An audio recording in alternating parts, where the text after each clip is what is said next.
5.3e, we're going to compute conditional probabilities. Now we kind of saw this formula already earlier. This is a formula on the AP formula sheet, and what it says is the probability of B given that A happens is equal to the probability of A and B over the probability of A. If you're given a conditional probability table and you don't have a nice two-way table where you can actually just look at the table and figure it out, you can use this formula. Now it is an interesting connection. When we talked about independence earlier, that's when I showed you this formula. This is our test for independence. And one of the things you could do to this formula, if you rewrite it, if you move the probability of A over here, you actually get this formula. So this comes from the independence connection. Let's revisit the phone usage problem we saw before, where it was you have a landline or no landline, cell phone or no cell phone, and it's 100% in the table. Question is this: what's the probability that a randomly selected household with a landline has a cell phone? So in the wording of this, it is a conditional probability, and we could write this formula right here. We would say find the probability of a cell phone given that you have a landline. Using the formula, what I'm going to do is the probability of cell phone and landline on the top over the probability of the landline on the bottom. So this is what the formula looks like. I actually find it easy to remember this formula. What I do is I imagine this and I take it and rotate it just 90 degrees. So if you rotate it 90 degrees, this goes to the bottom as that is. And then it's always the two together on the top. So to answer this question, we can actually look at that. The probability of a cell phone and a landline is going to be 0.6, and then just the probability of the landline, which is going to be a 0.78.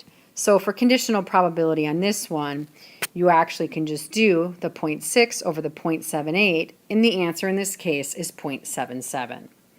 So especially with this table being stated in percentages, it's easier sometimes to use the formula. If not, you could also just look at it this way.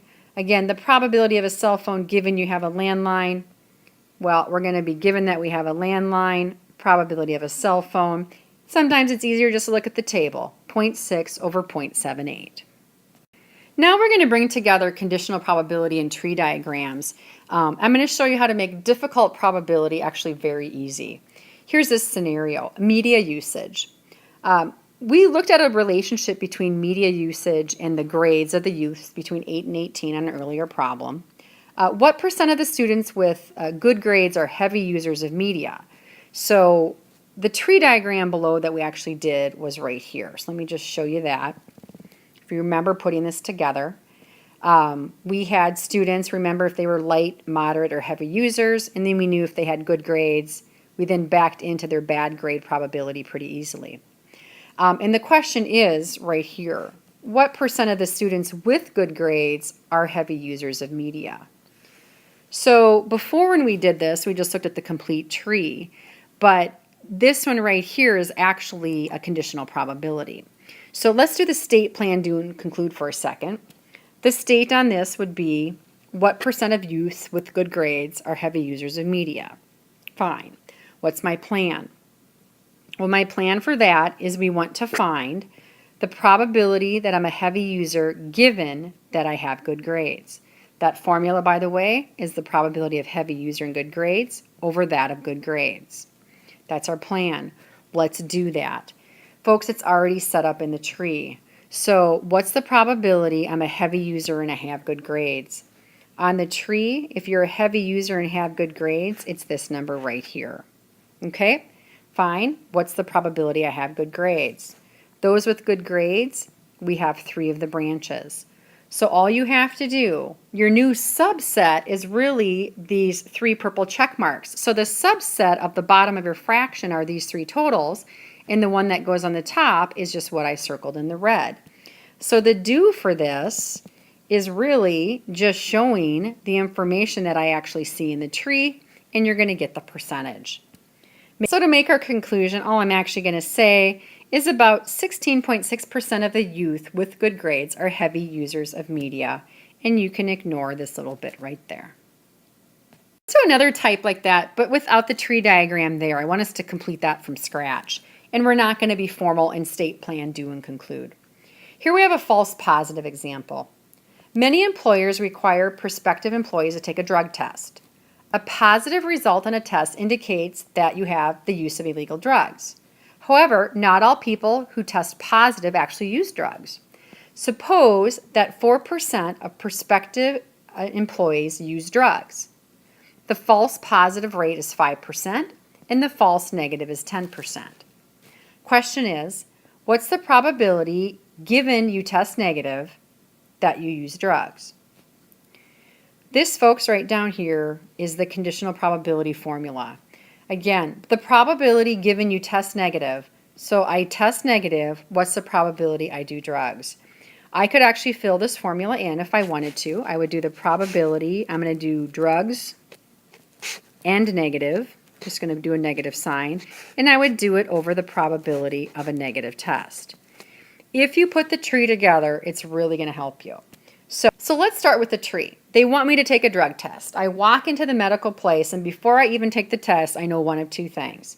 I know that I either take drugs or I don't take drugs. So I'm either someone that takes drugs, which is 4%, or I don't take drugs, which is 96%. Okay, now they say, come on in the exam room, take the drug test. What are the outcomes of the drug test? Well, it's either that I have a positive result or a negative result. What result do I want? Well, it says here, by the way, we already took care of this 4% right there. I have two more percents, the 5 and the 10. This one says a false positive and a false negative. Well, we got to think about what that means. The false positive means I got a positive test, but I don't do drugs, right? So I have a positive test, but I don't do drugs. So that 5% is related to this one because I don't do drugs. Well, here a false negative means I got a negative, but it's false, means I do drugs. So this 10% is related to me if I'm kind of the drug user. Fine. So you go in and you take the test, by the way. So if I'm the drug user and I take the test, it either comes back positive or negative. This 10% says my test came back negative. So on the tree for that, what we're going to see is this. They're going to be a positive test or negative test. Well, the false negative here was 10% of the time, which means the positive had to be 90%. Okay, so that one's taken care of. What about this guy? Well, I'm not a drug user. I come in and take the test. Again, it's either going to be positive or negative. This says that I get a false positive. So I don't do drugs. It comes back positive. It's false. That's 5% of the time. That goes here. So this is 95% of the time. Now, remember, these create 4 strings. It could be that I take drugs and the test said so. I take drugs and the test said I didn't. Remember, it's this and that. So I'm going to multiply this times this times this, and multiply these together to get my string answers. When I do that, I'm going to get 0.036, 0.004, 0.048, and 0.912. Keeping in mind, all of these tally up to 100%. Now, the difference on this question is they want conditional. They want me just to look at those people that had a negative test. So I'm going to come in here and I'm just going to highlight my new subgroup. Those with a negative test are those 2 components right there. Now, that's what goes on the bottom of my fraction. That's easy enough to do. 0.004 plus 0.912. This is my subgroup. These are the only groups I'm looking at. Of those, it's a negative test and I do drugs. Which one of these qualifies for that? It's the 0.04. So the 0.04 goes on the top. When you simplify this, I get 0.0044. So as a percentage, folks, that is a 0.44% chance that the probability I took drugs and the test comes back negative, which means odds are they are going to bust you if you're taking drugs and you're not going to get hired. Now, if you want to see another example, listen to this one and we'll wrap it up. A rare disease. Suppose there's a breakout of a rare disease in the U.S. It's estimated that 1 in every 1,000 people will contract the disease, which means the other 999 won't, right? Okay, a diagnostic test is available and it's 97% accurate for people who do have the disease and 95% accurate for people who do not have the disease. Given that the test is positive for the disease, what's the probability the person actually has the disease? So what they want you to find is, given that the test is positive, I'm going to do this, what's the probability you have it? So I'm going to say have disease. This is what the question is. So the probability I have the disease, given the fact that the test was positive, because that's what it's asking, given that the test was positive, what's the probability you have it? If you make a tree. So when you go in for this test, you either have the disease or you don't. So the tree is going to look like this. I'm going to say D for disease, that's 1 in 1,000. N for no disease, that's 999. When they have me take the test, it says here it is 97% accurate for people who do have the disease. So if I go in with the disease and I have it, it's going to be right 97% of the time, which means once I have the positive test come out, the positive test is going to be 97%. The negative test is going to be 0.3. By the way, this would mean it's wrong. It's going to say I'm not sick when I really am. Okay, now it's 95% accurate for those who do not have the disease. So I'm walking in, I don't have the disease, and if it's accurate on my test, it's going to come back negative because I don't have it. So that means it's 95% on the negative, and this one, 5% on the positive.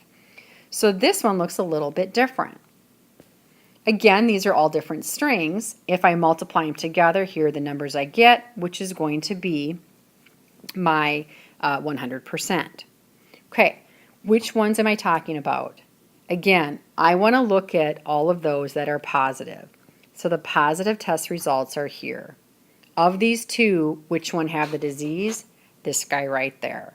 So what we're going to find here is this, that using our formula that we talked about, the probability of having the disease given that it's positive, I'm just going to write it as the 0.00097 on the top.